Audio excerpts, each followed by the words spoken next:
Hey guys welcome my channel. আমি মনে এখন আমরা কথা বলবো হচ্ছে বন্ধুরা রকস্টারের ফার্স্ট সং নিয়ে কথা বলবো।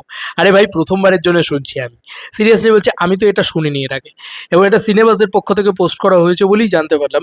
জনপ্রিয় স্পোর্টস চ্যানেল টি স্পোর্টস এই রকস্টার সিনেমার ফার্স্ট টু পোস্টারের আর গানের টিজার দিয়ে বেশ চমকপ্রদভাবেই প্রমোশন চালাচ্ছে টিম রকস্টার। কন্টেন্ট শক্তিশালী হলে রকস্টার সহজেই বর্তমান জেনারেশনের মাঝে আলাদা একটা ছাপ যে ফেলবে তা প্রায় নিশ্চিত।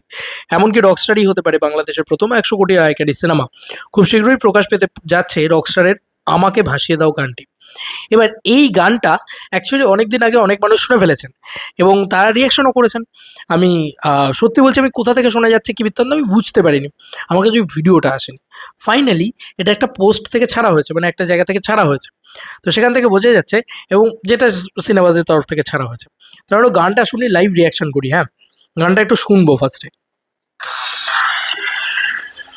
এটা নাকি অফিসিয়াল গান। আমাকে পুড়িয়ে দাও, আমাকে ভাসিয়ে দাও।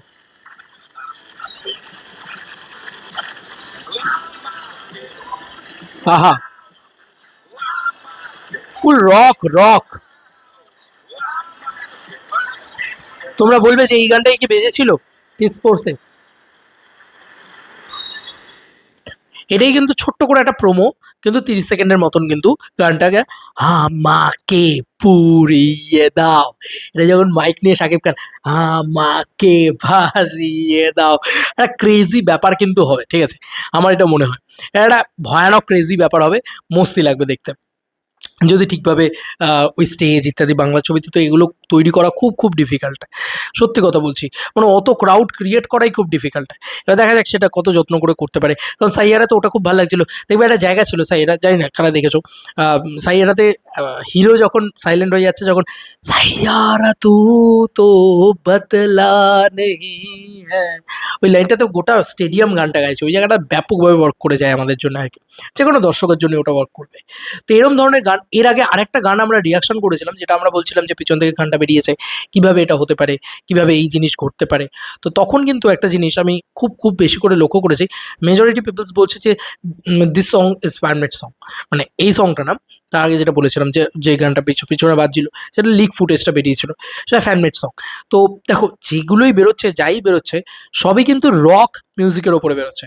তো আমি চাই যে মেলোডি মিউজিকের ওপরেও কিছু থাকুক, কারণ যেহেতু একটা রোম্যান্টিক জনারের ছবি, এ ধরনের ছবি খুব রোম্যান্টিক জনারের হয়। তো একটা সাইয়ারা তু তো বদলা নেই হ্যাঁ, বা আম, আহ, তুম হি হো, বা এই ধরনের যে আশিকি টু এর গানগুলো আমরা শুনেছি, তো ওই যে ভাইবটা, ওই ভাইবটাকেও তো কোথাও গিয়ে ক্যাচ করতে হবে। তো মেলোডি সংও কিছু যদি থাকে সেটা খুব ভালো হয়, এবং সেটা এক্সট্রা অর্ডিনারি ভালো হতে হবে, মানে শুধু ভালো হলে হবে না, এক্সট্রা অর্ডিনারি ভালো হতে হবে। গান যদি একবার ওয়ার্ক করে যায়, আর গান যদি চার্টবাস্টার হয়ে যায়, পূর্বের মানে এক্সাম্পল আছে, তুমি তুফান তুলে দেখে নাও, তুমি বরবাদ তুলে দেখে নাও, যদি ভালো গান হয় ছবি ব্লকবাস্টার হতে বাধ্য, প্রথম দিন থেকে ছবির একটা এফেক্ট পড়তে বাধ্য, মানে এফেক্ট পড়তে শুরু হয়ে যায় অলরেডি। এবার বাদ বাকি তোমাদের কার কি মতামত জানিও কমেন্ট সেকশনে। Shakib Khan, the OG megastar, বাংলাদেশের আইকন স্টার, দ্য আলটিমেট, বাংলাদেশের সবচেয়ে বড় নায়ক, তার প্রথম ছবি, এরকম একটা জনারের ছবি আসছে।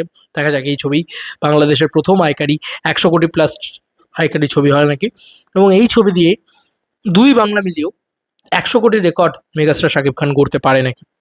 কারণ এই হোপটা আবার আমরা দেখছি, আবার আমরা দেখতে শুরু করেছি। এবার তোমাদের কার কি মতামত জানিও কমেন্ট সেকশনে। চলো বন্ধুরা, নতুন কোনো ভিডিওতে দেখা হবে, বাই।